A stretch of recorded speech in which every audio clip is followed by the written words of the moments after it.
ശരിക്കും പറഞ്ഞു കഴിഞ്ഞാൽ മലയാളത്തിൽ ഒരുപാട് ഫാൻസ് ഉള്ള ആളാണ് അല്ലു അർജുൻ. ആ അല്ലു അർജുനെ എങ്ങനെ കയ്യിലെടുത്തു?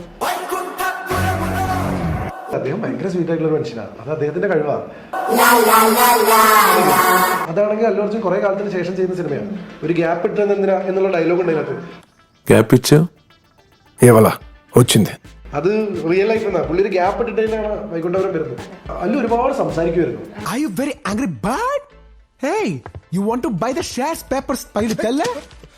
പിന്നെ പുള്ളിയും എന്റെ അടുത്ത് വന്നിട്ട് ചോദിച്ചത് നിങ്ങൾ ചെയ്ത പടങ്ങളൊന്നും നടക്കില്ല, പക്ഷെ നിങ്ങൾ കേരളത്തിൽ എല്ലാവർക്കും പറയുന്നത് സംഭവം. ഭാര്യയുടെ അടുത്തേക്ക് പോവാണെങ്കിൽ ഒരു പ്രത്യേക സ്വഭാവ. പുറത്ത് പോയി വന്നിട്ട് ഇങ്ങനെ അവിടെ ഇവിടെയൊക്കെ വെച്ച ബാഗ് എടുത്ത് ബെഡ് കയറ്റിട്ട് കഴിഞ്ഞ ചീത്ത. വീട്ടിൽ ചെരുപ്പിടാൻ നടക്കുന്നതിന് പുറത്ത് പോയി വന്നെടുത്ത് അതേ കാലെടുത്ത് ബെഡിന്റെ വില കയറി വെച്ചു എന്ന് പറഞ്ഞിട്ട് ഇങ്ങനെ ചുമ്മാ ഒരു കാര്യമില്ല. ഇങ്ങനത്തെ എന്തൊക്കെയോ ഹോബികളാണ്. അത് കുഴപ്പമൊന്നുമില്ല. ഇപ്പൊ താൻ കൊണ്ടിട്ട് വന്നിട്ട് നമ്മളിതിൽ നന്നായിട്ട് അഭിനയിച്ച് അത് അങ്ങനെയൊക്കെ. D2 ഞാൻ ചെയ്യാനുള്ള കാരണം പേളിമാനി എന്ന് പറഞ്ഞ പുതിയൊരു ഹോസ്റ്റ് വന്നു.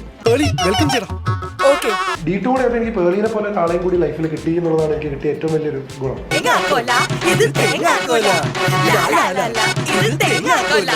ഞാൻ D1 കഴിഞ്ഞ് ഇറങ്ങണം എന്ന് വിചാരിച്ച മനുഷ്യനാണ്. പക്ഷെ അത് മണ്ടത്തരായി പോയില്ല. ബട്ട് ഇപ്പൊ പറയേണ്ട ആവശ്യം വന്നതുകൊണ്ടാണ് അത് അപ്പോഴും ഓർമ്മയില്ല. ആ സ്നേഹം മനസ്സിലാക്കുന്നില്ലല്ലോ.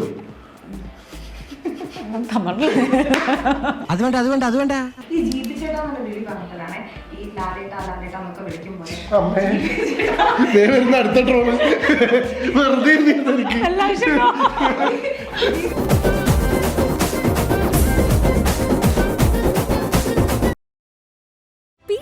ഇനി റിസൾട്ട് ഉള്ളടുത്ത് പഠിക്കാം. Neethus academy, the best language academy in Kerala.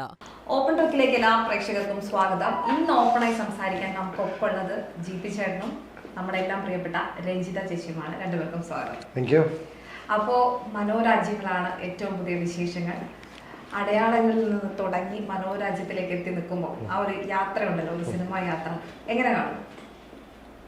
അത് വലിയ ഒരു യാത്രയായി. കുറെ സമയം എടുത്തു എന്നുള്ളൊരു തോന്നലാണ് ഇപ്പൊ തോന്നുന്നത്. എന്തിന് എത്ര സമയം മനോരഞ്ജനത്തിൽ എന്നാണ് എനിക്കതിനെ ഫീൽ ചെയ്യുന്നത്. കുറെ കൂടി സിനിമകളിൽ ഈ സമയം കൂടി ചെയ്യണ്ടേ എന്നുള്ളൊരു തോന്നലാണ് ഇപ്പൊ വരുന്നത്. പക്ഷെ ആദ്യ സിനിമയ്ക്ക് തന്നെ കുറെ സംസ്ഥാന അവാർഡ്, 5 അവാർഡൊക്കെ കിട്ടിയിട്ടുണ്ട് അല്ലേ? നല്ല ബേസിക്കലി എന്താണെന്ന് വെച്ച് കഴിഞ്ഞാൽ ഞാൻ വളരെ ബ്ലെസ്ഡ് ആണ്. ഞാൻ ഒരു സിനിമ ഫാമിലിയിൽ നിന്നല്ല. എനിക്ക് ഇതിനെക്കുറിച്ച് വലിയ ധാരണകളില്ല. അതിനേക്കാൾ കൂടുതൽ ഞാൻ ബ്ലെസ്ഡ് ആവാൻ കാര്യം എന്ന് വെച്ചാൽ ഒരു ഉത്തരവാദിത്ത ബോധവും ഇല്ലാതെയാണ് ഞാൻ സിനിമയിലേക്ക് കയറുന്നത്. കോളേജ് യൂത്ത് ഫെസ്റ്റിവൽ ചെയ്യുന്ന അതേ ലാഘവത്തിലാണ് ആദ്യത്തെ ഒരു 3-4 കൊല്ലം സിനിമ ചെയ്തത്. കാരണം അതിൻ്റെ ഒരു പ്രൊഫഷനാക്കാൻ പോകാമെന്നൊന്നും എനിക്ക് അറിയണ്ടായിരുന്നില്ല. എനിക്കെല്ലാം ജീവിതത്തിലൊരു ഫണ്ണായിരുന്നു. സ്കൂൾ യൂത്ത് ഫെസ്റ്റിവലാണെങ്കിലും ഭയങ്കര ഫണ്ണായിരുന്നു. മറ്റേ കോളേജിൽ പോവുകയാണെങ്കിലും ഭയങ്കര ഫണ്ണായിരുന്നു. സിനിമ 3 കിട്ടി, അതും ഫണ്ണാണ്. അവാർഡ് കിട്ടിയെന്ന് പറയുമ്പോൾ അതും ഫണ്ണാണ്. ആ ലൈനിലാണ് പോയിരുന്നത്. മേ ബി അതായിരിക്കാം. ഒരു ആക്ടർ പ്രിപ്പറേഷനൊന്നും പണ്ടുണ്ടായിരുന്നില്ല. എനിക്കറിയുന്ന, ഞാനൊരു നാടകം കണ്ടിട്ടില്ല, ഒരു നാടകത്തിൽ അഭിനയിച്ചിട്ടില്ല.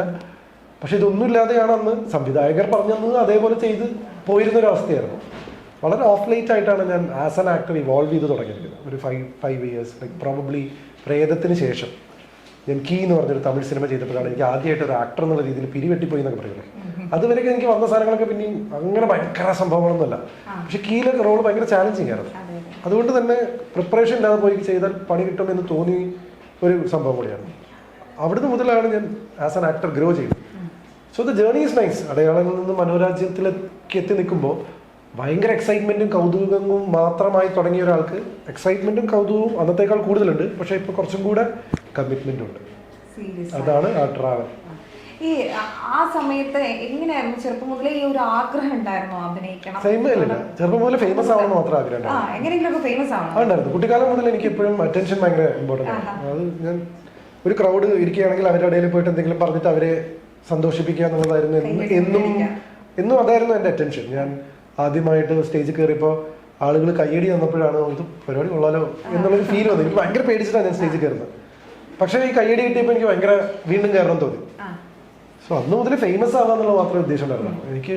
ഞാൻ പറഞ്ഞില്ല, ഞാൻ ഇതിനൊന്നും സീരിയസ് ആയി കണ്ടൊരു സംഭവമല്ല. ഒരു ആക്ടർ ആവണമെന്നോ സിനിമ എന്നോ ക്ലാസിക്സ് വലിയ സിനിമകളെന്നോ അങ്ങനെയൊന്നും അല്ലായിരുന്നു. ഫേമസ് ആവാമെന്ന് മാത്രമേ ഉദ്ദേശം ഉണ്ടായിരുന്നു. ഞാൻ സിനിമ വന്ന സമയത്തും ഒക്കെ അങ്ങനെ തന്നെയായിരുന്നു. ബിഫോർ ഡാൻസ് ചെയ്യുമ്പോൾ പോലും എനിക്കതായിരുന്നു. ലാസ്റ്റ് 3-4 ഇയേഴ്സ് ആയിട്ടാണ് എൻ്റെ ആ പ്രയോറിറ്റി മാറിയത്. ഇപ്പം എനിക്ക് ഫേമസ് ആവണം എന്നുള്ളതല്ല എൻ്റെ പ്രയോറിറ്റി. ഇപ്പം എനിക്ക് എന്നെ ചാലഞ്ച് ചെയ്യുന്ന രീതിയിൽ, എന്നെ സന്തോഷിപ്പിക്കുന്ന രീതിയിൽ കുറേ ക്യാരക്ടേഴ്സ് ചെയ്യണം. എനിക്ക് ചെയ്യാൻ പറ്റില്ല എന്ന് തോന്നുന്ന സാധനങ്ങൾ മെരുക്കിയെടുക്കുന്ന ഒരു സന്തോഷം ഉണ്ടല്ലോ. എനിക്ക് ആ പ്രായത്തിൻ്റെ അതിലേക്കാണ് ഇപ്പം എൻ്റെ എക്സൈറ്റ്മെൻറ്റ് കൂടുതൽ പോകുന്നത്. ഇത് വേണം, ലൈം ലൈറ്റ് വേണം, വേണ്ടാന്നല്ല, അത് കുട്ടിക്കാലം മുതലുള്ള ആഗ്രഹമായത് നിൽക്കുന്നുണ്ട്. പക്ഷെ ഇപ്പൊ ഫസ്റ്റ് പ്രയോറിറ്റി അല്ല. അതിലേക്ക് ബാക്കിയിലേക്ക് നമുക്ക് വരാം. ഒരാളിങ്ങനെ പോസ്റ്റ് ആയിട്ട് ഇരിക്കുന്നുണ്ട്, അതെന്റെ കുഴപ്പമില്ല. അത് ശീലായി. ചോദ്യങ്ങളുണ്ട് എന്റെ അടുത്ത്. പിന്നെ ഞാൻ എന്താ ചെയ്യാ? കുട്ടി നല്ല കാര്യമാണ്. പക്ഷെ നമ്മളെ ഈ പാട്ട് പാടുന്ന നായികമാരെ നമ്മൾ കണ്ടിട്ടുണ്ട്. പക്ഷെ പാട്ട് എഴുതുന്ന നായികനെ ഞാൻ ശരിക്കും പറഞ്ഞാൽ ആദ്യമായിട്ട് കാണാം. ഇങ്ങനെ ഒരു സ്വയം പുകഴ്ത്തി അല്ലേ? എന്തായിരുന്നു പാട്ട് എഴുതാറുണ്ട് ആ ഒരു മോട്ടിവേഷൻ? ഇങ്ങനെ ആളുടെ മ്യൂസിക് പ്രൊഡക്ഷൻ ആണ്. അപ്പൊ അതില് നമ്മളൊരു പ്രൊമോ സോങ് ആയിട്ട് ഈ ഒരു പാട്ട് മാത്രം, ഇത് മാത്രമേ അപ്പൊ ഇത് നമ്മള് കേട്ടു. എനിക്കിത് വെറുതെ 2-3 മ്യൂസിക് വെറുതെ കളിപ്പിച്ചതാ. അപ്പൊ എനിക്ക് ഓരോന്നും ഭയങ്കര ഇഷ്ടപ്പെട്ടു. അപ്പൊ ഇത് നല്ല രസമുണ്ട്, നമുക്കിത് എന്തെങ്കിലും പ്രൊമോ സോങ് ആയിട്ട് യൂസ് ചെയ്യാം. സിനിമയിലൊന്നും ഉണ്ടാവില്ല, ചാനലിലൊക്കെ യൂസ് ചെയ്യാം. അപ്പൊ അങ്ങനെ പാടുവാറും മ്യൂസിക്കൊക്കെ ഉണ്ട്. എൻ്റെ മ്യൂസിക്കൊന്നുമില്ല, താൻ തന്നെ എഴുതേണ്ടി വരും. ഞാൻ ചുമ്മാ ട്രൈ ചെയ്യാം. അങ്ങനെ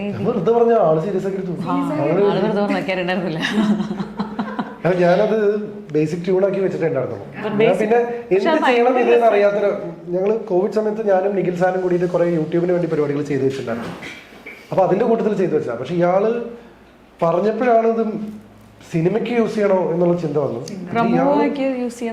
ഞെട്ടിക്കുന്ന രീതിയിൽ ഒരു സാധനം എഴുതുന്നതോടുകൂടി ഞാൻ സീരിയസ് ആക്കി.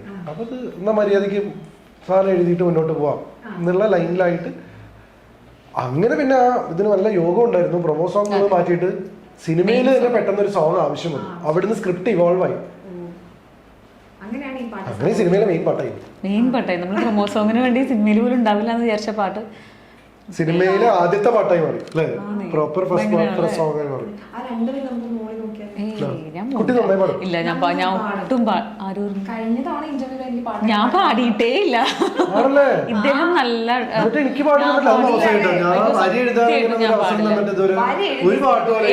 വ്യത്യാസം. എനിക്ക് പാടാൻ അറിയില്ല സത്യം. എന്റെ വോയിസ് ഒക്കെ മോശം. GB പാടും പ്ലീസ്, നന്നായി പാടും. ഞാൻ വരികൾ പറഞ്ഞു കൊടുക്കാൻ എനിക്കറിയില്ലടോ പ്ലീസ്. എന്റെ അടുത്ത് സംസാരിക്കാൻ എന്തെങ്കിലും പറയാൻ പാടാനൊക്കെ പറഞ്ഞെങ്കിൽ ശരിയാവും അല്ലേ? പാടും. യെസ്, 1 2 3. അനുരാഗം ഹൃദിമോഹം അകതാരിൽ വിരിയാൻ അലയായി നീയൻ അരികിൽ വരുമോ.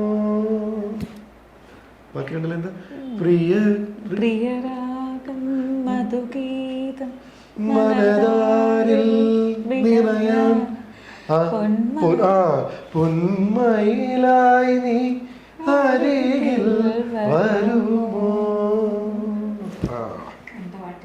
ഇത്രയുള്ള താനും പാടിയിട്ടൊന്നുമില്ലേ? എന്റെ ശബ്ദം കൊള്ളില്ല, അതുകൊണ്ടാ. അത് കുഴപ്പമൊന്നുമില്ല. ഇപ്പൊ താൻ കൊണ്ടിട്ടാണ് നമ്മളിതിൽ നന്നായിട്ട് അഭിനയിച്ചത്. അത് അങ്ങനെയൊക്കെ ഉള്ളിലായി. ഇപ്പൊ ഇനിയിപ്പോ അഭിനയം പോലെ തന്നെ എങ്ങനെയാണ് ഈ എഴുത്തും സീരിയസ് ആയിട്ട് എടുക്കാൻ തുടങ്ങിയത്? അതാണ് പ്രശ്നം. അല്ല പ്രശ്നം അങ്ങനല്ല,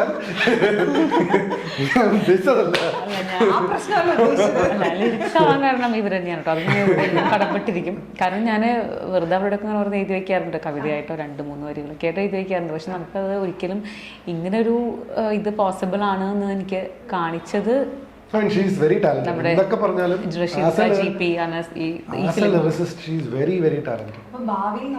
തീർച്ചയായിട്ടും അവസരങ്ങൾ കിട്ടുകയാണെങ്കിൽ എനിക്ക് തോന്നുന്നു നല്ല നല്ല പരിപാടികൾക്കുള്ള പോസിബിലിറ്റി ഉണ്ട്. കാരണം നമ്മൾ ഒരു സാധനം തന്നെ കൊടുത്തത് ഇങ്ങനെയാണ് റിസൾട്ട് എങ്കിൽ വളരെ കറക്റ്റ് ആപ്റ്റായിട്ട് ആ സോങ്ങിന് എന്താണോ വേണ്ട കറക്റ്റ് രീതിയിൽ സാധനങ്ങൾ തന്നിട്ടുണ്ട്. അപ്പോൾ എനിക്കതിൽ നല്ല പ്രതീക്ഷയുണ്ട്. അറിയില്ല, ഭാഗ്യം പോലെ ഉണ്ടോ? എന്നെ പോലെ വല്ല പണ്ടം വരട്ടെ. ഈ സിനിമയെ കുറിച്ച് പറഞ്ഞല്ലോ, സിനിമയിലേക്ക് വന്നു, ആ സിനിമ മുതലാണ് സീരിയസ് ആയി കണ്ടത്. അതിന് ഈ സിനിമ ചെയ്ത് തുടങ്ങിയപ്പോൾ തന്നെയാണ് പോയിട്ട് ഡിഫോ ഡാൻസിലേക്ക് വരുന്നതും ഈ ഒരു ആങ്കറിങ് എന്ന് പറയുന്ന ടെലിവിഷനിലേക്കൊക്കെ വരുന്നത്. അപ്പം അതും ഈ ഒരു അറ്റൻഷൻ സീക്കിംഗ് എന്നുള്ള അല്ലല്ല. ഡിഫോ ഡാൻസ് ഞാൻ ഒരിക്കലും ചെയ്യണമെന്ന് വിചാരിച്ചതല്ല, പിടിച്ചു വെച്ചുകൊണ്ടേ ചെയ്യിച്ചാൽ. എന്ന് വെച്ചാൽ എനിക്ക് ഞാൻ വിചാരിച്ച ലൈം ലൈറ്റ് മൊത്തം ഒരു ആക്ടറാണ് ഉണ്ടാവുന്നത്. കാരണം ഞാൻ TV കാണാറില്ല. അപ്പോൾ ഞാൻ റിയാലിറ്റി ഷോസ് ഒന്നും അധികം കണ്ടിട്ടില്ല. അപ്പോൾ എനിക്ക് അറിയില്ലായിരുന്നില്ല ഇതിന്റെ പൊട്ടൻഷ്യൽ. ഞാൻ ക്രിക്കറ്റ് കളി കാണാനും സിനിമ കാണാൻ വേണ്ടി മാത്രം TV വെക്കുന്ന ഒരു മനുഷ്യനാണ്. ടെലിവിഷൻ പ്രോഗ്രാംസ് കണ്ട് ശീലം വളരെ അപൂർവമാണ്. വളരെ അപൂർവമായി കാണാറുണ്ട്. ബട്ട് എന്നെ അതൊരിക്കലും ഭയങ്കരമായിട്ട് അട്രാക്ട് ചെയ്തിട്ടുള്ള സ്പേസ് അല്ല. അതുകൊണ്ട് തന്നെ യമുന വിളിച്ചപ്പോഴൊന്നും ഞാൻ അവതരണത്തിന് വിളിച്ചപ്പോൾ ഞാൻ താല്പര്യമില്ല എന്നൊക്കെ പറഞ്ഞു. 2-3 തവണ വിളിച്ചു, താല്പര്യമില്ല എന്ന് പറഞ്ഞു. പക്ഷെ ഞാനിത് പറഞ്ഞ സുഹൃത്തുക്കളൊക്കെ പറഞ്ഞു നീ എന്തായാലും പോയി ചെയ്യണം, അത് നിന്റെ ഏരിയ. പക്ഷേ ഉണ്ടല്ലോ ഇപ്പോഴും ഈ ഒരു ഡിഫോൾട്ട് ആൻസർ ഏതൊരു റിയാലിറ്റി ഷോ ആവട്ടെ ഇപ്പോഴും എല്ലാവരും ഓർക്കുന്ന ഒരു സീസൺ. അയ്യോ അതിന്റെ ലൈഫ് മാറ്റിയ സാധനമാണ് ഞാൻ പറയുന്നത്. എന്താ വെച്ചാൽ ഞാൻ എന്റെ അന്നത്തെ ആറ്റിറ്റ്യൂഡാണ്. എനിക്ക് താല്പര്യം ഉണ്ടായിരുന്നില്ല, പക്ഷെ ഞാനിത് കാഷ്വൽ ആയിട്ട് എന്റെ ബെസ്റ്റ് ഫ്രണ്ട്സിന്റെ അടുത്തൊക്കെ ഷെയർ ചെയ്യുമ്പോൾ എടാ ഇതാണ് നിന്റെ ഏരിയ, നീ എന്തായാലും അതിന് പോകണം എന്ന് അവര് പറയുമ്പോൾ എനിക്ക് അത്ഭുതമായിരുന്നു. ഇതെന്തിപ്പോ ടി വി പോയിട്ട് ഞാൻ എന്ത് ചെയ്യാനാ എന്നുള്ളൊരവസ്ഥയായിരുന്നു. പക്ഷേ പിന്നെ ആ സമയത്ത് ഞാൻ ഈ പറഞ്ഞ പോലെ ഭയങ്കര ബിസി ഉണ്ടായിരുന്നില്ല, എൻ്റെ കയ്യിൽ വലിയ പ്രൊജക്ട്സ് ഒന്നും ഉണ്ടായിരുന്നില്ല. എപ്പോഴെങ്കിലും ഒരു സിനിമ വരിക സ്പേസ് ആയിരുന്നു, സമയം ഉണ്ടായിരുന്നു. എന്നാൽ പിന്നെ ടെസ്റ്റ് ചെയ്യാന്ന് വിചാരിച്ചു ഞാനൊരു 10 എപ്പിസോഡ് ചെയ്യാന്ന് വിചാരിച്ച് പോയതാണ്. പക്ഷെ സംഭവം കയറി കൊടുത്തി എനിക്ക് ഭയങ്കര ഇഷ്ടമായി. അപ്പൊ പിന്നെ ഞാൻ കുറെ ചെയ്തു. പക്ഷെ എഗെയിൻ അവിടുന്ന് ഇറങ്ങുക എന്നുള്ളത് എൻ്റെ ഡിസിഷനായിരുന്നു. ഞാൻ ഏറ്റവും എൻ്റെ പീക്ക് ടൈമിൽ നിൽക്കുമ്പോൾ D1 ചെയ്തു, D2 ഞാൻ ചെയ്യാനുള്ള കാരണം പേളി മാനി എന്ന് പറഞ്ഞ പുതിയൊരു ഹോസ്റ്റ് വന്നു. ആ സമയത്ത് ഞാൻ ഇറങ്ങിക്കഴിഞ്ഞാൽ 2 പുതിയ ഹോസ്റ്റുകൾ ആ സ്റ്റേജ് ഹാൻഡിൽ ചെയ്യേണ്ടി വന്നു കഴിഞ്ഞാൽ ചിലപ്പോൾ ഷോവിനെ ബാധിക്കും. ഞാൻ D1 കഴിഞ്ഞ് ഇറങ്ങണം എന്ന് വിചാരിച്ച മനുഷ്യനാണ്. പക്ഷെ അത് മണ്ടത്തരായി പോയത്. ബട്ട് ഇപ്പം D2 കൂടെ ആയപ്പോൾ എനിക്ക് പേളീനെ പോലെ ഒരാളെയും കൂടി ലൈഫിൽ കിട്ടി എന്നുള്ളതാണ് എനിക്ക് കിട്ടിയ ഏറ്റവും വലിയൊരു ഗുണം. D2 കഴിഞ്ഞപ്പോൾ ഐ വാസ് വെരി ക്ലിയർ ഞാൻ അതിന് ഇനി ഇറങ്ങുക എന്നുള്ളത്. എൻ്റെ അടുത്ത് പേളി ഭയങ്കരമായിട്ട് പറഞ്ഞു ചെയ്യരുത് പോരുത് എന്ന് പറഞ്ഞിരുന്നു. പക്ഷെ അതായിരുന്നു എൻ്റെ ഏറ്റവും കംഫർട്ട് സോൺ. എനിക്ക് എൻ്റെ കംഫർട്ട് സോൺ ബ്രേക്ക് ചെയ്തില്ലെങ്കിൽ ഞാൻ ഭയങ്കര ലേസിയാണ്. ആ സമയത്ത് ഞാൻ ഇനേർഷ്യയിലേക്ക് പോകും. അപ്പോൾ ഞാൻ കോൺഷ്യസ് ആയിട്ട് എൻ്റെ കംഫർട്ട് സോൺ ഞാൻ ബ്രേക്ക് ചെയ്തു. ശരിക്കും നിങ്ങൾ തമ്മിൽ ഭയങ്കര ഒരു സിങ്ക് ആയിരുന്നു.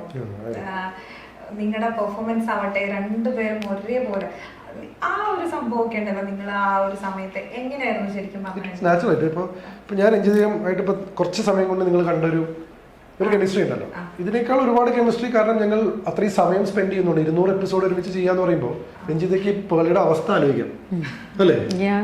ഞങ്ങൾ 40 ദിവസം ഞാൻ രഞ്ജിത കൂടി ഒരു സിനിമ അഭിനയിച്ചപ്പോൾ തന്നെ രഞ്ജിതയ്ക്ക് ഇപ്പോൾ ഏറ്റവും ഫേവറേറ്റ് ഫ്രണ്ട് എന്ന് പറയുന്നത് ഞാനാണ്. അപ്പൊ അങ്ങനത്തെ ഒരു സിറ്റുവേഷനിൽ അതാ അതെനിക്കറിയാം. അപ്പൊ രഞ്ജിതയ്ക്ക് അത് മനസ്സിലാക്കാനുള്ള പക്വതയായിട്ടില്ല, പക്ഷെ എനിക്കറിയാലോ. അപ്പൊ പേളിയുടെ അവസ്ഥ നിങ്ങൾ ആലോചിച്ച് നോക്കും. അപ്പൊ അതാണ് അത് ഞങ്ങൾ സ്റ്റേജിൽ അതുപോലെ കൊണ്ടുവന്നു എന്നുള്ളതാണ്. അല്ലാതെ നമ്മളവിടെ പിന്നെ ഒരു നാടകമോ സ്ക്രിപ്റ്റോ ഒന്നുമില്ല. We just happen to be ourselves. ഞാനും പേളിയും റിയൽ ലൈഫിൽ എങ്ങനെയാണോ അതുപോലെ തന്നെയാണ്. ഇപ്പം രഞ്ജിതിനെ ഞാൻ ഇറിറ്റേറ്റ് ചെയ്യുന്നതിനേക്കാൾ കൂടുതൽ പേളിനെ ഇറിറ്റേറ്റ് ചെയ്യാറുണ്ട്. പേളി എന്നെയും തിരിച്ച് ഇറിറ്റേറ്റ് ചെയ്യാറുണ്ട്. അത് നിങ്ങൾക്കൊക്കെ കണ്ടന്റായപ്പോൾ ഭയങ്കര രസമായി തോന്നി. അപ്പോൾ മനോരാജ സെറ്റിലുള്ള ബിഹൈൻഡ് ദ സംഭവം നിങ്ങൾ കണ്ടു കഴിഞ്ഞ് കഴിഞ്ഞാൽ ഞങ്ങളുടെ കോമ്പോ ഭയങ്കര രസമാണ് നിങ്ങൾ പറയും. അത് നിങ്ങൾക്ക് കാണാൻ കിട്ടുന്നില്ല എന്നുള്ളത്. നിങ്ങൾ ഞാനെന്തൊരു പാവാന്നും പറയും. ഓ മനസ്സിലായില്ല. അയ്യോ എന്റെ ലൈഫിൽ ഇത്രയധികം ഒരാൾ ചീത്ത പറഞ്ഞിട്ടുണ്ടാവില്ല. ചീത്ത പറയേണ്ട ആവശ്യം വന്നതുകൊണ്ടാണ് അത് അപ്പോഴും ഒരാവശ്യം പറയാമോ? റെസ്പോൺസിബിലിറ്റി എന്ന കാര്യം അടുത്തുകൂടെ പോയിട്ടില്ല. അപ്പോൾ നമ്മളൊരു സിനിമ ഷൂട്ട് ചെയ്യാൻ നിൽക്കുമ്പോൾ ഒന്നും ഈസ് ലൈക്ക് ഓക്കെ ആ ഒരു ഇതാണ്. അപ്പൊ ഞാൻ ചീത്ത പറയും. ഈ കുട്ടി ബേസിക്കലി നമ്മൾ ഈ ഫ്രണ്ട് ബെഞ്ചിലൊക്കെ ഇരിക്കുന്ന പഴയ പഠിപ്പിസ്റ്റുകളില്ലേ? ആക്ച്വലി പഠിപ്പിസ്റ്റൊന്നും അല്ല, പക്ഷെ ഇയാളുടെ അടുത്തെത്തിയപ്പോൾ ഞാൻ അങ്ങനെ മാറി. ഞാൻ ആക്ച്വലി എല്ലാത്തിനും ടെൻഷനോ അയ്യോ ഇനി അതെന്തോ അയ്യോ ഇതൊന്നും. എന്നെ ഏറ്റവും കൂടുതൽ ചീത്ത പറഞ്ഞിട്ടുള്ളത് അതാണ് ഞാൻ പറയുന്നത്. എന്നെ ഏറ്റവും കൂടുതൽ ചീത്ത പറഞ്ഞത് താനെന്തോ ടെൻഷൻ അടിക്കാത്തത്. ഇതൊക്കെ ഒരു ചീത്ത പറയേണ്ട കാര്യമാണ്. ഞാൻ പറഞ്ഞു ഞാനിപ്പോ എന്തിനാ ടെൻഷൻ അടിച്ചിട്ട് ഞാൻ എന്ത് ചെയ്യാനാ? തനിക്കെന്താണ് ഒരു ടെൻഷൻ ഇല്ലാത്തത്? നമ്മൾ നാട്ടിൽ നിന്ന് ഓസ്ട്രേലിയ വരെ വന്നിട്ട് ഇങ്ങനെ ഒരു അവസ്ഥ ഉണ്ടായിട്ട് തനിക്കെന്താ ടെൻഷൻ? ദിവസങ്ങൾ പോകുന്നു, ഷൂട്ട് കഴിഞ്ഞിട്ടില്ല, നമ്മൾ പ്ലാൻ ചെയ്ത സംഭവങ്ങളൊന്നും കഴിഞ്ഞിട്ടില്ല, ലൊക്കേഷൻ ഫിക്സ് ചെയ്തിട്ടില്ല. സാഹചര്യം എങ്ങനെ പോയി അത് വിചാരിച്ച് ഓസ്ട്രേലിയ ചെയ്യാൻ പറ്റുന്നത്. ഞാൻ ആ സമയത്ത് ഓക്കെ ഫൈൻ ഉള്ളത് പോലെ. ഇതിപ്പോ എന്റെ കുറ്റാണോ? അല്ല നമ്മൾ നമ്മുടെ കാര്യം വൃത്തിയായിട്ട് ചെയ്യുന്നുണ്ട്. മനു കേരളീനെ കുറിച്ച് അഭിനയിക്കാൻ പറയുമ്പോൾ ഞാൻ വൃത്തിയായി ചെയ്യുന്നുണ്ട്. ബാക്കിയൊക്കെ അത് ഫുൾ ഡയലോഗ് അടിക്കും. അല്ല ഡയലോഗ് അടിക്കുക അതിലോ. പക്ഷെ അല്ല നമ്മളിത് നടക്കുമ്പോൾ നമുക്ക് ഓക്കെ ആണ് കേട്ടോ, എവറിത്തിങ് ഈസ് ഹാപ്പി. പക്ഷെ ഇവിടെ എവിടെയെങ്കിലും എന്തെങ്കിലും ഗ്യാപ്പ് വരുന്നു, അല്ലെങ്കിൽ നമുക്കൊരു നെക്സ്റ്റ് സീൻ എന്താണ് കോസ്റ്റ്യൂം ഇതിനെ കുറിച്ചൊക്കെ ഒരു പോസ് വരും. പിന്നെ നമ്മൾ കുറച്ചധികം ഒന്നുമില്ല. ആ സമയത്ത് എനിക്ക് ഈ ടൈമൊക്കെ വേസ്റ്റ് ആവുകയാണല്ലോ. മനസ്സിലായോ? ബേസിക്കലി എന്താ വെച്ചാൽ ആങ്സൈറ്റി ഇഷ്യൂസ് ഭയങ്കരമായിട്ടുണ്ട്. എന്ന് വെച്ചാൽ ഒരു സംഭവം ഒരു പ്രൊഫഷണൽ രീതിയിലല്ല നമ്മൾ മറ്റ് സിനിമകൾ ചെയ്യുന്ന പോലെയല്ല ഓസ്ട്രേലിയയിൽ സിനിമ ഷൂട്ട് ചെയ്യുന്നത്. അത് പ്രായോഗികമല്ല. എന്ന് വെച്ചാൽ ഓസ്ട്രേലിയയിൽ ഒരുപാട് ചാലഞ്ചസ് ഉണ്ട്. പിന്നെ സീസൺഡ് ആയിട്ടുള്ള ഒരു പ്രൊഡ്യൂസർ അല്ല ഇത് ചെയ്തിരിക്കുന്നത്. അനസ് എന്ന് പറയുന്നൊരു വളരെ സാധാരണക്കാരനായിട്ടുള്ളൊരു മനുഷ്യന്റെ സ്വപ്നമാണ് മനോരാജ. പുള്ളിയുടെ കൊതി കാരണം പുള്ളി ചെയ്യുന്നൊരു പരിപാടിയാണ്. അതുകൊണ്ട് തന്നെ വെല്ലുവിളികൾ എന്ന് പറയുന്നത് ആക്ടേഴ്സിനാണെങ്കിലും എല്ലാവർക്കാണെങ്കിലും ഹ്യൂജ് ആണ്. അപ്പൊ കാറ്റത്തിട്ട പട്ടം പോലെയാണ് ഈ പടം ഷൂട്ട് ചെയ്യാൻ പറ്റുന്നത്. അതെവിടെ ഇതെവിടെ അടുത്ത ഷെഡ്യൂൾ എവിടെ ഇനി ഇതാ മറ്റേ സാധനം എവിടെ ഷൂട്ട് ചെയ്യുന്നൊക്കെ ചോദിച്ചു കഴിഞ്ഞാൽ ഉത്തരമില്ല. ഇത് ഉത്തരമില്ല എന്ന് ആദ്യ ദിവസം മനസ്സിലാക്കിയോട് കൂടിയിട്ട് ഞാൻ മനസ്സിലാക്കി ആകെ മുങ്ങിയ കുളിരില്ല എന്ന് പറയില്ലേ, ഇതായിരുന്നു എന്റെ അവസ്ഥ. എന്ന് വെച്ചാൽ ആദ്യ ദിവസം കഴിയുമ്പോൾ തന്നെ എനിക്ക് മനസ്സിലായി ഓക്കെ അപ്പൊ ഈ പടത്തിന്റെ അവസ്ഥ ഇതാണ്. പക്ഷേ we are very happy that ഇതൊക്കെ ചെയ്യുമ്പോഴും നമ്മൾക്കുണ്ടായിരുന്ന സന്തോഷം എന്ന് വെച്ചാൽ നമ്മൾ ചെയ്യുന്ന ക്യാരക്ടർ നമുക്കറിയാം, അതിനോട് നമുക്കൊരു ഒരു അടുപ്പമുണ്ട്. ചെയ്യുന്ന സിനിമയുടെ കഥയാണെങ്കിലും ഒരു കുഞ്ഞു കുസൃതി കഥയാണ്. എന്നൊന്നും പറയുന്നൊരു കഥയല്ല. കേട്ടപ്പോൾ എല്ലാവർക്കും ഇത് കൊള്ളാലോ, ചെയ്ത് നോക്കിയാലോ, ചെറിയൊരു കഥയാണ്, ചെയ്ത് നോക്കിയാലോ. മീൻസ് എനിക്ക് ഇതുവരെ മലയാളത്തിൽ വരുന്ന പല കഥകളും ഞാൻ തന്നെ തിയേറ്ററിൽ പോകില്ല ഇത് കാണാം എന്ന് തോന്നുന്ന പല കഥകൾ വരുമ്പോൾ ആ സമയത്ത് കൊള്ളാലോ എന്ന് തോന്നിക്കഴിഞ്ഞാൽ നമുക്ക് ചെയ്യാൻ തോന്നും.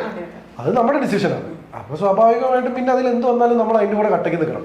അതിങ്ങനെ അലസമായ അവസ്ഥയാണെങ്കിൽ അതും നമ്മൾ കട്ടയ്ക്കണം.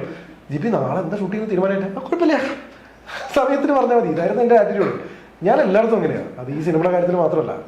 ഞാൻ ഒരുപാട് അങ്ങനെ കിടന്ന് തലകുത്തി പറഞ്ഞ് ടെൻഷൻ അടിച്ച് അങ്ങനെയാക്കി ഇതാക്കിയാണ്. പക്ഷെ ഞാൻ ഈ സിനിമയുടെ കൂടെ ഫുൾ ടൈം കട്ടയ്ക്ക് നിൽക്കുന്ന ഒരു വ്യക്തിയാണ്. അപ്പോൾ അത് ഈ ഒരു സിനിമ മെൽബൺ ഫിലിം ഫെസ്റ്റിവലിൽ ഒഫീഷ്യൽ എൻട്രി കിട്ടി എന്ന് പറയുന്നതോട് കൂടിയിട്ട് ഞങ്ങളുടെ എല്ലാ ആ ഒരു ടെൻഷൻ അടിച്ചതും ആങ്സൈറ്റിയും ഞങ്ങൾ അവിടെ ഉണ്ടായ വെല്ലുവിളികൾക്കൊക്കെ ഒരു അവിടെ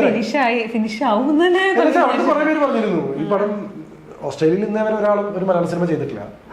അതുകൊണ്ട് തന്നെ ഈ പടം തീരാനൊന്നും പോകുന്നില്ല. കാരണം അതിനുള്ള ആൾക്കാരെ നിങ്ങൾക്ക് ഇവിടെ കിട്ടൂല. കാരണം ഇവിടെ എല്ലാവരും ബിസിയാണ്. ഇത്രയും നിങ്ങൾക്ക് ഈ പടം എളുപ്പമല്ല ഇതിന്റെ ഒരു സിനിമ ഷൂട്ട് ചെയ്യുന്നത്. ഇങ്ങനെയൊക്കെയാണ് നമ്മൾ കേൾക്കുന്ന അവിടെ ചെന്ന് പോകും. അപ്പൊ ഇതെല്ലാം കേൾക്കുമ്പോ അപ്പൊ വരും എടോ ഇവര് ഇങ്ങനെ പറഞ്ഞു ആണോ എന്നിട്ട് തനിക്ക് ടെൻഷൻ ആയത്. ഞാൻ പറഞ്ഞു ഞാൻ ടെൻഷൻ അടിച്ച് കഴിഞ്ഞാൽ ആൾക്കാരെ കിട്ടും. ഇതിനൊക്കെയാണ് ഞങ്ങൾ ഏറ്റവും കൂടുതൽ താനിങ്ങനെ ഉത്തരവാദിത്തം പോകുന്നില്ല. വേറെ കാര്യമുണ്ട്, ഒന്നും ഇപ്പൊ ഒരു സ്ഥലത്തിന്റെ കീ ആണെങ്കിൽ അതുകൊണ്ട് കളയും. ഞാൻ സ്പെയർ കീ വെക്കണം. അല്ലെങ്കിൽ സാധനം മിസ്സാണ്. പാസ്പോർട്ട് മറന്നു. പക്ഷെ ചെറുതല്ലേ പാസ്പോർട്ട് കുറച്ചും വലുതാണ്. പക്ഷെ ഇച്ചിരി ചെറുതല്ലേ. ഇതൊരാള് നമ്മളതില്ലെങ്കിൽ കഴിഞ്ഞു, നമ്മളവിടെ സ്റ്റക്കാവും. നമ്മളവിടെ നമ്മളിങ്ങനെ വലിയ വലിയ ചിന്തകളിലാവുമ്പോഴേ ചെറിയ ചെറിയ കാര്യങ്ങൾ ആൾക്ക് ഇപ്പൊ അവിടെ പാസ്പോർട്ടൊക്കെ പോയി, അവിടെ അവരെ പിടിച്ചു, ജയിലിലിട്ടു, അത് പുറത്തിറങ്ങി. ആള് ബഗ് ചെയ്യാനും ഹാപ്പി ആയിട്ട് ബഗ് ചെയ്യും. ആൾക്ക് ഇത് വിഷയമല്ല. നമ്മള് ഓസ്ട്രേലിയ ജയിലൊക്കെ കണ്ട് അവിടുത്തെ ആൾക്കാരൊക്കെ ഒന്ന് കണ്ട് ഇതാ ഇങ്ങനെയാണല്ലോ ഇവിടുത്തെ. അല്ല അങ്ങനെയല്ല, നമ്മള് പാസ്പോർട്ട് എംബസി പോയി ചോദിച്ചവർ തരുമല്ലോ. അല്ല പാസ്പോർട്ട് കളയാൻ വേണ്ടി ആരെങ്കിലും കൊണ്ട് കളയോ? ഇത് നമ്മള് ആ സമയത്ത് വലിയ പറഞ്ഞു മാത്രം. ഇതുപോലെ എല്ലാം കണ്ടിന്യൂറ്റി പിടിക്കുന്നില്ല, ഒന്നുമില്ലെന്നേ. ഇതൊക്കെ ഞാൻ നോക്കണം. നമുക്ക് അസിസ്റ്റന്റ് ഇല്ല, അസിസ്റ്റന്റ് ഡയറക്ടേഴ്സ് ഇല്ല. അപ്പൊ നമുക്ക് എല്ലാത്തിനും കണ്ടിട്ട് നമ്മൾ ആലോചിച്ചിരിക്കണം. ഇതിപ്പോ എനിക്ക് എന്റെയും ആലോചിച്ചിട്ടും ഇയാളുടെയും ആലോചിക്കേണ്ട അവസ്ഥയെ. ഫോൺ നമ്മളിപ്പോ യൂസ് ചെയ്ത ഫോൺ തന്നെയാണല്ലോ നെക്സ്റ്റ് നമുക്ക് സെയിം ഫോണിന്റെ ആവശ്യം വരുന്നുണ്ട്. ഇയാൾക്ക് ചിലപ്പോൾ അല്ലെങ്കിൽ വേറെ ആരെങ്കിലും വേറെ ഏതെങ്കിലും ഫോൺ യൂസ് ചെയ്ത് കളയും. എനിക്ക് രഞ്ജിതുണ്ട്. അപ്പൊ നമ്മൾ വീണ്ടും ഷൂട്ട് ചെയ്യണം. അതായിരുന്നു എന്റെ മെൽബേണിൽ എനിക്ക് രഞ്ജിതുണ്ട്. ആ സ്നേഹം മനസ്സിലാക്കുന്നില്ലല്ലോ.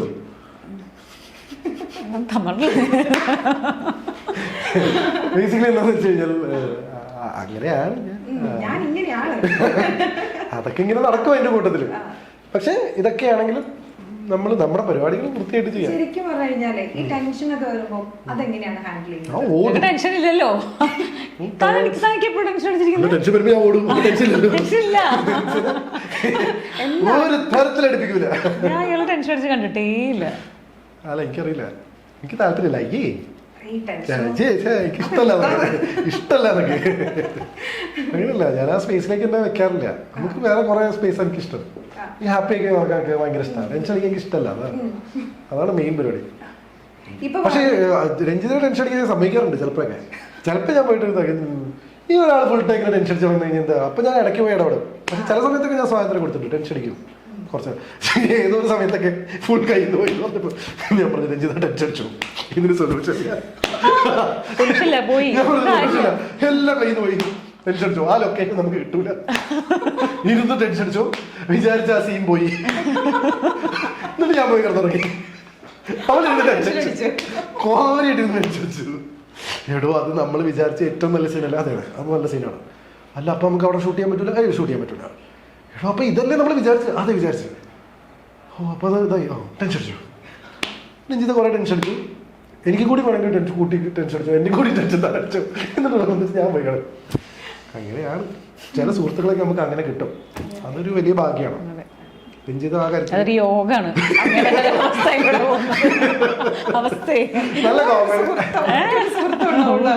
ഞങ്ങൾ നല്ല കോമ്പിനേഷനാണ്. വളരെ കറക്റ്റ് ബാലൻസിങ് ആയിട്ട്. ജർമ്മൻ ഇനി റിസൾട്ടുകളെടുത്ത് പഠിക്കാം. Neethus academy, the best language academy in Kerala. ഇപ്പൊ സുഹൃത്തിനെ പറ്റി പറഞ്ഞപ്പോൾ സുഹൃത്തിന്റെ അനുഭവങ്ങൾ ഇങ്ങനെയൊക്കെയാണ്. അപ്പൊ ഭാര്യയുടെ അടുത്തേക്ക് പോവാണെങ്കിൽ എന്തൊക്കെയായിരിക്കും പറയാം? കുഴപ്പമൊന്നുമില്ല, അതും ഇങ്ങനെയൊക്കെ തന്നെയാണ്. എല്ലാവരുടെ ഞാൻ ഏറെക്കുറെ ഇതൊക്കെ തന്നെയാണ് അവസ്ഥ. അവള് മിക്കവാറും എന്നെ പിടിച്ചൊരു ദിവസം അല്ല അവളെയും ഇങ്ങനെ തന്നെ മാനേജ് ചെയ്ത് പോകുന്നു. നല്ല രസകരമായിട്ടുള്ള പല കാര്യത്തിലും ഓരോ ദിവസം ഓരോന്നിനും ഞാനിങ്ങനെ പുതിയതായിട്ട് പുതിയ കാര്യങ്ങൾ ഡിസ്കവർ ചെയ്യും. എന്തെങ്കിലുമൊക്കെ ചെയ്യുന്നുണ്ടാവും. അതൊക്കെ ഞാൻ എല്ലാം കൃത്യമായിട്ട് ഞാൻ ആ കാര്യത്തിൽ ഞാൻ ഭയങ്കര കമ്മിറ്റാണ്. എല്ലാ ദിവസവും എന്തെങ്കിലുമൊക്കെ പുതുതായിട്ടൊരു സംഭവം ഉണ്ടാവും. അപ്പൊ എന്നിട്ട് അവള് ചോദിക്കും ഇത്. അപ്പൊ ഞാൻ പറഞ്ഞു ഇത് പുതുതല്ലേ, ഇത് ചെയ്യുന്ന ഒരാൾക്ക് ഇത് ഞാൻ എക്സ്പ്ലെയിൻ ചെയ്ത് തരേണ്ട ആവശ്യമുണ്ടോ? ഞാൻ പറഞ്ഞു ഇത് ഞാൻ ഇങ്ങനെയല്ല വയേട്, ഇത് എക്സ്പ്ലെയിൻ ചെയ്ത് തരണം. അങ്ങനെ കുറെ കാര്യങ്ങളുണ്ടോ. അതൊന്നും ചെറുതൊന്നുമല്ല. പുറത്ത് പോയി വന്നിട്ട് ഇങ്ങനെ അവിടെ ഇവിടെയൊക്കെ വെച്ച ബാഗ് എടുത്ത് ബെഡ് കയറ്റിട്ട് കഴിഞ്ഞ ചീത്ത, അങ്ങനെ ചെറിയ കാര്യങ്ങൾക്കൊക്കെ നിസ്സാര കാര്യങ്ങൾ വീട്ടിൽ ചെരുപ്പിടാതെ നടക്കുന്നതിന് പുറത്ത് പോയി വന്നെടുത്ത് അതേ കാലെടുത്ത് ബെഡിന്റെ വില കയറി വെച്ചു എന്ന് പറഞ്ഞിട്ട് ഇങ്ങനെ ചുമ്മാ ഒരു കാര്യമില്ല. അത്രയും കാലം ആ ബെഡിൽ ഞാൻ അങ്ങനെ ഇരുന്നിരുന്നത്. ഇപ്പൊ ഈ പെട്ടെന്ന് ആ ബെഡിൽ എന്റെ കാലം വന്നപ്പോ എല്ലാം മാറിപ്പോയി. ഇത് എനിക്കൊരു സമയം തരണ്ടേ? അപ്പൊ അത് ശരിയാവും, ഞാൻ മാറുന്നുണ്ട്. അതെ അല്ല നമുക്ക് അതാണല്ലോ ഒരാളുടെ സന്തോഷമാണല്ലോ നമ്മുടെ ആവശ്യം. ഞാൻ ഭയങ്കര പക്വതയുള്ള ഒരു വ്യക്തിയാണ്. ഭയങ്കര ജീവിതത്തിൽ മാറി സത്യം. എനിക്ക് ഭയങ്കര ഒരു പക്വത. ഞാനിങ്ങനെ സംസാരം കുറച്ച് കുറഞ്ഞിട്ടുണ്ട്. പിന്നെ കുറച്ചും കൂടെ ഒരു അച്ചടക്കം, ഡിസിപ്ലിൻ ഒക്കെ എല്ലാമായി. അങ്ങനെ ലൈഫിലൊരു കുറച്ചും കൂടെ മെച്യൂരിറ്റി, ഒരു ദീർഘവീക്ഷണം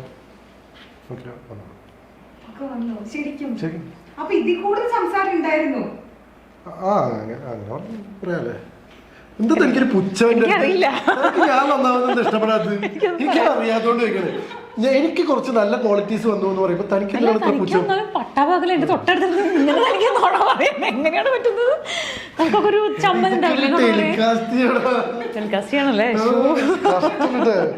ഇച്ചിരിയൊക്കെ വന്നിട്ട് നോക്കുക.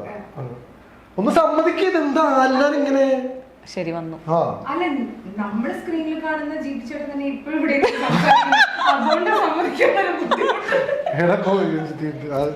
രഞ്ജിത് ഇങ്ങനെ ആയതുകൊണ്ടാ. അല്ലെങ്കിൽ കുറച്ചുകൂടെ പക്വത.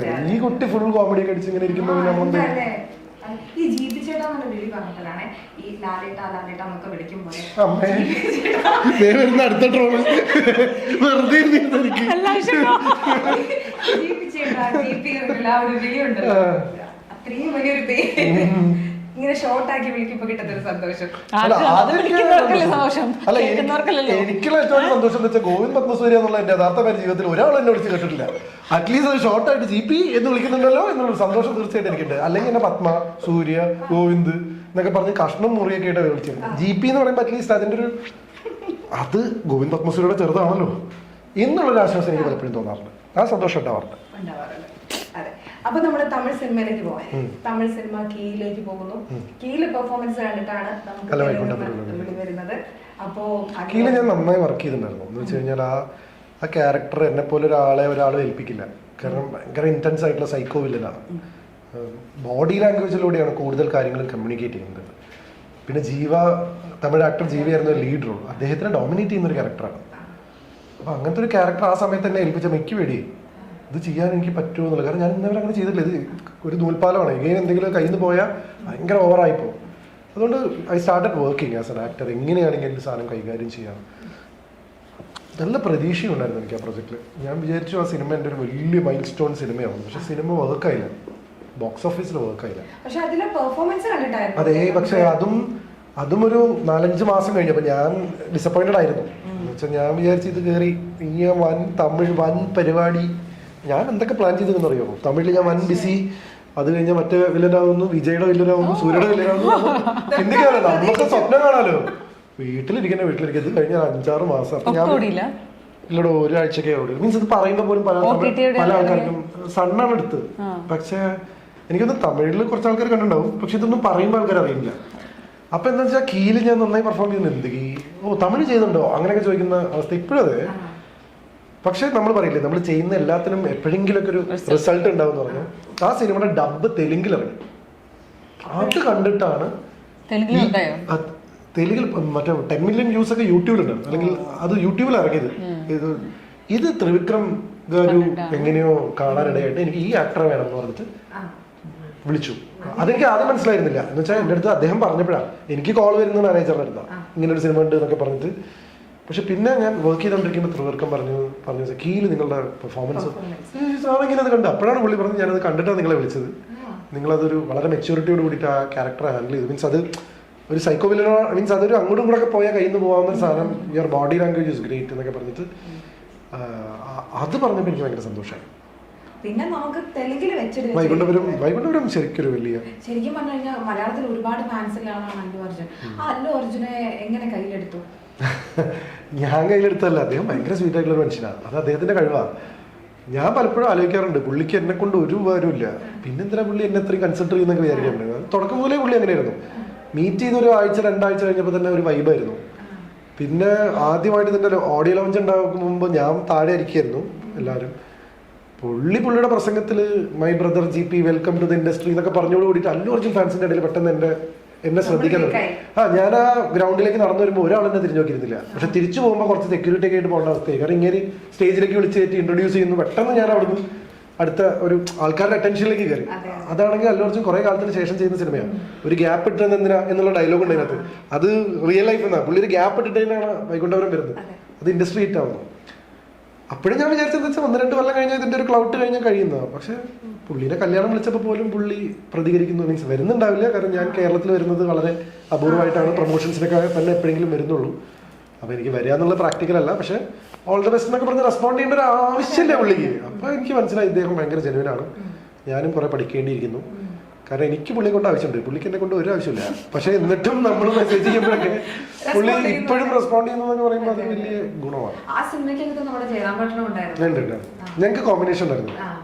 പക്ഷേ ഈ ബണ്ണിയായിട്ട് അല്ലുവായിട്ട് കുറെ ഫൈറ്റ് സീനും അങ്ങനെയൊക്കെ ഉള്ള സംഭവങ്ങളൊക്കെ ഉണ്ടായിരുന്നല്ലോ. ആ സമയത്തൊക്കെ ശരിക്കും പറഞ്ഞാൽ എന്തായിരുന്നു മനസ്സില്? അല്ല, ആ സമയത്തൊന്നും പ്രത്യേകിച്ചൊന്നുമില്ല. എനിക്ക് I was very excited. Allu ഒരുപാട് സംസാരിക്കുമായിരുന്നു. എന്നുവെച്ചാൽ പുള്ളി ഭയങ്കര വാചാലനാവുമായിരുന്നു. ഞാൻ വളരെ അപൂർവമായിട്ട് ഇങ്ങനെ സൈലന്റ് ആയിട്ട് കേട്ടിരിക്കുന്ന ചില നിമിഷങ്ങളിലൊന്നായിരുന്നു അത്. പിന്നെ പുള്ളിയും എൻ്റെ അടുത്ത് വന്നിട്ട് ചോദിച്ചത് എന്താ വെച്ചാൽ, നിങ്ങൾ ചെയ്ത പടങ്ങളൊന്നും ഞാൻ കണ്ടിട്ടില്ല, പക്ഷെ നിങ്ങൾ കേരളത്തിൽ എല്ലാവർക്കും അറിയില്ല, നിങ്ങൾ എന്ത് സംഭവം. അപ്പം പിന്നെ എനിക്ക് മനസ്സിലായത്, പുള്ളി ആദ്യം പ്രിയാമണിയുടെ അടുത്ത് സംസാരിക്കുമ്പോൾ ആ GP പടം ചെയ്യണ്ടല്ലേ, അപ്പൊ ഡിഫോഡൻസ് കണക്ഷൻ ഉണ്ടല്ലോ. പിന്നെ മമതയുടെ അടുത്ത് വെച്ചപ്പോൾ ആ GP ഉണ്ടല്ലോ. മമതയോട് പറഞ്ഞു ഞാൻ തെലുങ്ക് പടം ചെയ്യാൻ പോകാന്നൊക്കെ. പിന്നെ പുള്ളിയുടെ അവിടെ പടം ഡിസ്ട്രിബ്യൂട്ട് ചെയ്യുന്നൊക്കെ ബി ഉണ്ണികൃഷ്ണൻ. അപ്പൊ എന്റെ IG ചെയ്താണ്. അപ്പൊ ബി ഉണ്ണികൃഷ്ണൻ അടുത്ത് ചോദിച്ചപ്പോൾ നമ്മുടെ പയ്യനാ. അപ്പൊ ഇങ്ങനെ വിചാരിച്ചു ഞാൻ എന്താ ഇവിടെ വന്ന സംഭവമാണ്. കാരണം പുള്ളി വിളിക്കുന്നവർക്കൊക്കെ GP നമ്മുടെ അതെന്റെ ഒരു ഭാഗ്യം കൂടിയാണ്. എല്ലാവർക്കും നിങ്ങൾ വലിയ കാര്യമുള്ള നാട്ടിൽ നിങ്ങൾ എന്ത് സംഭവം, നിങ്ങളുടെ പടം ഞാൻ കണ്ടില്ല സോറി എന്നൊക്കെ.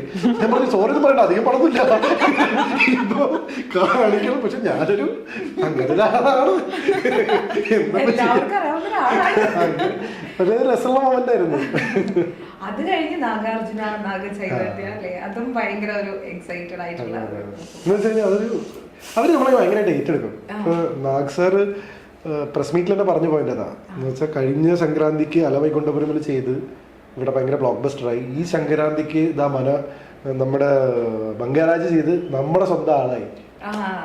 അപ്പൊ അതൊന്നും അവിടെ അങ്ങനെ ഒരു സൂപ്പർ സ്റ്റാർ നമ്മളെ പിടിച്ച് എടുത്തും അവിടുത്തെ എല്ലാവരും നമ്മളെ എക്നോളജ് ചെയ്യുന്നു. ഇപ്പൊ അല്ലു അർജുൻ പറഞ്ഞ പോലെ തന്നെ നാഗ് സാർ അത് പറയുമ്പോൾ നമുക്ക് ഭയങ്കര മൈലേജാണ്. അങ്ങനെ അടുത്ത പടങ്ങൾ ഇങ്ങനെ കിട്ടുന്നേ. 5ാമത്തെ സിനിമയായി. അപ്പൊ അതങ്ങനെ തെലുങ്കില് നമ്മുടെ സെറ്റായി. തെലുങ്കിന്ന് കുറച്ചും കൂടെ ഓഫേഴ്സ് വരുന്നുണ്ട്. എനിക്ക് നല്ല നല്ല സ്ക്രിപ്റ്റ്സ് വരുന്നുണ്ട്. പരിപാടികൾ ഇങ്ങനെ പോയിക്കൊണ്ടിരിക്കുന്നു. ഒന്ന് കഴിഞ്ഞാൽ ഒന്നായിട്ട് ഇങ്ങനെ പോകുന്നുണ്ട് ഭാഗത്ത്. അത് ഏകദേശം അവിടെ ഒരു ആക്ടർ എന്നുള്ള രീതിയിൽ അംഗീകരിക്കപ്പെടുന്നുണ്ട്. അവിടെ നമുക്ക് കുറച്ച് ഫാൻസ് ഒക്കെ ആയല്ലേ. എന്ന് വെച്ചാൽ ഈ ആക്ടേഴ്സിന്റെ ഒക്കെ ഫാൻസ് ആയിട്ട് ഞാൻ ഇങ്ങനെ ഒരു ടേംസ് സംസാരിച്ചുകൊണ്ടിരിക്കുക. Allu Arjun fans, Nani fans, Nagarjuna fans, എല്ലാവരോടും പറയും ഞാൻ നിങ്ങളുടെ ആളാണ്. അങ്ങനെ ഞാൻ മുന്നോട്ട് പോയിക്കൊണ്ടിരിക്കും. അല്ലു അർജുൻ ഫാൻസ് പറയുമ്പോൾ നമ്മുടെ അണ്ണന്റെ ആളാണ്. നാഗാർജുന സാർ ഫാൻസ് പറയുമ്പോൾ നമ്മുടെ അണ്ണനാണ്. അപ്പൊ ഞാൻ കറക്റ്റ്. നാനി ഫാൻസ് എന്ന് പറയുമ്പോൾ അണ്ണാണ് നീங்க നാനിയാണ്. പിന്നെ അങ്ങനെ ഞാൻ എല്ലാവരും കൂടെ കൂട്ടം പിടിച്ചോണ്ടിരിക്കും. അങ്ങനെ ഞാൻ മുന്നോട്ട് പോകേണ്ട പോയി. അതെ അതെ. അപ്പോ അങ്ങനെ നമ്മുടെ യാത്ര തുടരാണ്. എന്താണ് രഞ്ജിനിയിലേക്ക് പോകാം. രഞ്ജിനി കുറെ നേരം സോറി രഞ്ജിത സിനിമകൾ ഇങ്ങനെ ചൂസ് ചെയ്ത് വരികയാണോ? എന്തുകൊണ്ടാണ് ഇങ്ങനെ അടുപ്പിച്ച സിനിമകളൊന്നും ചെയ്യാത്തത്? എല്ലാം കൊണ്ടും നമുക്ക് ഇടയ്ക്കിടയ്ക്ക് ചിലവ് വരുന്നുണ്ട്. പക്ഷെ അതങ്ങനെ ഒരു ഹാപ്പി ആയിട്ടൊരു കൺവിൻസിങ് ആവുന്നില്ല. ഇത് ഒരുപാടൊന്നും അങ്ങനെ വരുന്നൊന്നുമില്ല. വരുന്നതിൽ കൊള്ളാവുന്ന നോക്കിയെല്ലാം നമ്മുടെ ഇതെല്ലാം നോക്കിയിട്ട് എടുക്കുക എന്നുള്ളൊരു സംഭവമാണ്. ഈ സിനിമയുടെ ലൊക്കേഷനിലേക്ക് എത്തിയപ്പോൾ GPയിൽ നിന്നും നമ്മൾക്ക് വേണമെന്ന് തോന്നി നമ്മൾ എടുത്ത ഒരു 2 കാര്യം എന്തായിരിക്കും? എപ്പോഴും ഹാപ്പി ആയിട്ടിരിക്കും. അറിയില്ലാണ്ട് നല്ല കാര്യമല്ലേ അത്. That is A good point actually. പിന്നൊന്ന് സംസാരം അത് എളുപ്പമല്ല, അതെനിക്ക് പറ്റൂല. പക്ഷെ നല്ല കാര്യം ആള് സംസാരിക്കുന്നത് മറ്റുള്ളവർക്ക് നല്ലതാണ്. പക്ഷെ ഇറ്റ്സ് എ വെരി ഗുഡ്, ഭയങ്കര നല്ലൊരു കഴിവാണ്, എല്ലാവർക്കും പറ്റുന്നതല്ല. പക്ഷെ അത് ഞാൻ പഠിക്കുന്നൊന്നുമില്ല. It's a nice thing, keep it. I really admire that. ഇത്രയേ ഉള്ളൂ, രണ്ടെണ്ണമായി. എങ്ങനെയാണ് ജിപി ഇത്രയും ഹാപ്പി ഇരിക്കാൻ പറ്റുന്നതും കൂടെ ഉള്ളവരെ ഇങ്ങനെ ഹാപ്പി ആയിട്ട് ഇരുത്താനും പറ്റുന്നത് എങ്ങനെയാണ്? അതിന്റെ ഒരു മന്ത്രം അങ്ങനെ ഒരു മന്ത്രമൊന്നുമില്ല. എൻ്റെ ഒരു may be I M so blessed. ഞാൻ എൻ്റെ ഒരു ജീവിത രീതി എങ്ങനെയാണ്, ഞാൻ കുട്ടിക്കാലം മുതലേ എങ്ങനെയാണ്. അപ്പം ക്രെഡിറ്റ്സ് ഒക്കെ അച്ഛനും അമ്മയ്ക്കുള്ളതാണെന്ന് തോന്നുന്നത്. കാരണം ഞാൻ ഇതിനെ കൾട്ടിവേറ്റ് എടുത്തൊരു ഹാബിറ്റ് അല്ല, ഞാൻ ഇതിനെ മെയിൻറ്റെയിൻ ചെയ്ത ഹാബിറ്റാണ്. ചെറുപ്പത്തിലെ എൻ്റെ ഒരു രീതി ഇങ്ങനെയായിരുന്നു. പക്ഷെ അത് നഷ്ടപ്പെടാതെ ഞാൻ സൂക്ഷിച്ചു. ഇപ്പം എൻ്റെ മേമയൊക്കെ പറയാറുണ്ട്, ചെറുപ്പം മുതലേ ഇവൻ ഇങ്ങനെയാണ്, ഇവൻ സങ്കടം വന്നവരെ ഇവരെ കാണൂല, ഇവൻ എവിടെയാണെന്ന് അറിയില്ല, ഇവനൊരു കംപ്ലൈൻറ്റ് പറയില്ല. എൻ്റെ കുട്ടിക്കാലത്ത് ചൈൽഡ്ഹുഡ് ഫ്രണ്ട്സ് ഒക്കെ പറയും, ഈ ഫസ്റ്റ് സ്റ്റാൻഡേർഡിലും സെക്കൻഡ് സ്റ്റാൻഡേർഡിലൊക്കെ നമ്മുടെ കൂടെ പഠിച്ചവരൊക്കെ പറയും, ഇവൻ പോകുന്ന സ്ഥലമൊക്കെ വല്ല ആലിസിൻ വണ്ടർലാൻഡ് പോയി, അതേ സ്ഥലം നമ്മൾ പോയി നമുക്ക് ഒന്നും തോന്നാറില്ലല്ലോ. ഞാനൊരു പൂരത്തിന് പോയി വന്നു കഴിഞ്ഞാൽ അതങ്ങൾ കേട്ട് കഴിഞ്ഞാൽ തോന്നും ഭയങ്കര സംഭവമാണ്. എന്നിട്ട് അത് കേട്ട് അവർ പോയി കഴിഞ്ഞു കഴിഞ്ഞാൽ ഇവൻ പറഞ്ഞ പോലെ ഒന്നുമില്ലല്ലോ എന്നൊക്കെ തോന്നുന്നവർ. എനിക്കെല്ലാം ഒരു വണ്ടർലാൻഡാണ്. പിന്നെ ഇയാൾ പഠിക്കുന്ന സ്കൂളിൽ ഒരു പ്രശ്നമില്ല, അതിങ്ങനെ ഭയങ്കര ഇത്. എന്റെ അനിയനൊക്കെ ഈ പ്രശ്നം ഉണ്ടായിരുന്നു. അപ്പൊ എന്ന് വെച്ചാൽ ഞാൻ ഈ സ്കൂളിലൊക്കെ പോയിട്ട് തിരിച്ചൊന്ന് പറഞ്ഞു കേട്ടിട്ട് ഇവൻ വിചാരിച്ച സ്കൂൾ ലൈഫ് ഇങ്ങനെയാണ്, കോളേജ് ലൈഫ് ഇങ്ങനെ. ഇപ്പം പോകുമ്പോ മൊത്തം പണി. പിന്നെ ഞാൻ ചെയ്യണം മോഹൻ, ഇത് എല്ലായിടത്തും പ്രശ്നമുണ്ട്. പക്ഷെ ഞാൻ പറയുന്നില്ല, നമ്മൾ ഈ പ്രശ്നങ്ങൾ അല്ലാതെ നീ വിചാരിക്കുന്ന പോലെ എല്ലാം ഭയങ്കര സംഭവമല്ല. അതാണ് എന്റെ ബേസിക് സംഭവം. എന്ന് വെച്ചാൽ എനിക്ക് പ്രശ്നങ്ങളില്ലാണ്ടോ, എനിക്ക് ടെൻഷൻ ഇല്ലാണ്ടോ, എനിക്ക് സങ്കടം ഇല്ലാണ്ടൊന്നുമില്ല. ഞാൻ അതിലേക്ക് അധികം എനർജി കൊടുക്കാറില്ല. എന്ന് വെച്ചാ അത് തമാശക്ക് പറയില്ല, എനിക്കിഷ്ടല്ല എന്ന് പറയുന്നത്. അതില് എൻ്റെ ഒരു പ്രശ്നം എന്ന് വെച്ചാൽ എൻ്റെ സംസാരവും എൻ്റെ ചിന്തകളും വളരെ സ്പീഡും ഇൻറ്റൻസുമാണ്. ഞാൻ ഇത്രയും സംസാരിക്കുന്നുണ്ടെങ്കിൽ സ്വാഭാവികമായിട്ടും അതേപോലെ ഒരു മീറ്റർ ഇവിടെ കിടന്ന് കറങ്ങുന്നുണ്ട് എന്ന് പറഞ്ഞിട്ട്. അതുകൊണ്ട് തന്നെ ഞാൻ സങ്കടം അല്ലെങ്കിൽ ഓവർ തിങ്കിങ്ങിലേക്ക് പോയി കഴിഞ്ഞാൽ നിങ്ങളൊക്കെ ചെയ്യുന്നതിൻ്റെ 10 ഇരട്ടി റിസൾട്ട് എനിക്ക് ഉണ്ടാക്കാൻ പറ്റും. അപ്പോൾ ചിലപ്പോൾ എന്താ അതിൻ്റെ റിസൾട്ട് ഉണ്ടാവുമെന്ന് എനിക്കറിയില്ല. ഞാനൊക്കെ ചിലപ്പോൾ ഡിപ്രഷൻ അടിച്ചു പോകും ചെറിയ കാര്യത്തിന്. അപ്പോൾ ഞാൻ എന്താ വെച്ചാൽ അതിലേക്ക് ഞാൻ എനർജി കൊടുക്കില്ല. കാരണം ഞാൻ ഇമാജിൻ ചെയ്യാൻ തുടങ്ങി കഴിഞ്ഞാൽ ചെറിയ പ്രശ്നത്തിലേക്ക് ഉണ്ടല്ലോ വലിയ സംഭവമായിട്ട് മറ്റേ പൂരാക്കി മാറ്റും. അതുകൊണ്ട് ഞാനത് എൻ്റെ ഒരു പ്രൊട്ടക്ഷൻ പ്ലാൻ പോലെ ഞാൻ അതിലേക്ക് പോകാതിരിക്കാൻ മാക്സിമം ശ്രമിക്കാം. ചില സമയത്തൊക്കെ വഴുതി വീഴാറുണ്ട്. അതിൽ നിന്നൊക്കെ ആരും കാണാത്ത പോലെ മറ്റേ ആരും കണ്ടിട്ടില്ല എഴുന്നേറ്റ് ഉറങ്ങോ എന്ന് പറയുന്ന ലൈനൊക്കെ ചെയ്യാറുണ്ട്. ബട്ട് ഞാൻ ഇതുവരെ എൻ്റെ ലിമിറ്റ് ചെയ്യാത്ത ഇമോഷൻ ഹാപ്പിനെസ്സാണ്. ഞാൻ ഇതുവരെ അതിനെ ലിമിറ്റ് ചെയ്തിട്ടില്ല.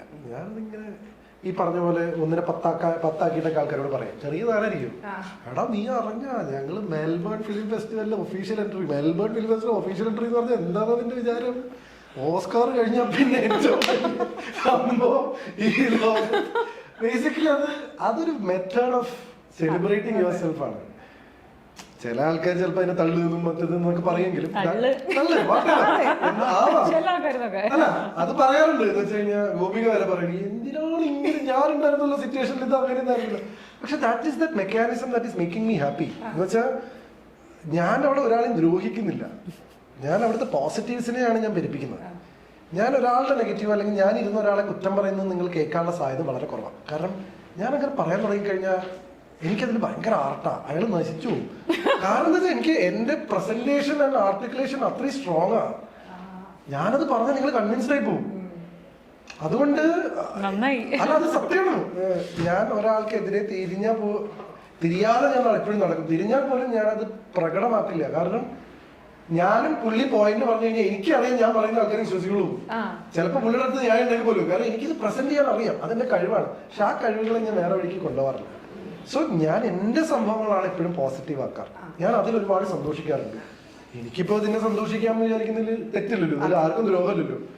മറ്റേ മെൽബൺ ഫിലിം ഫെസ്റ്റിവലിൽ ഈ സെലക്ഷൻ കിട്ടിയത് എപ്പോഴെങ്കിലും ആറ്റ് ചെയ്യുന്ന ഒരു പടം, അതിനൊരു ഫെസ്റ്റിവൽ കിട്ടി കഴിഞ്ഞാൽ ഞാനത് മഴയാക്കി മാറ്റും. ഇതാണ് എന്റെ സന്തോഷം.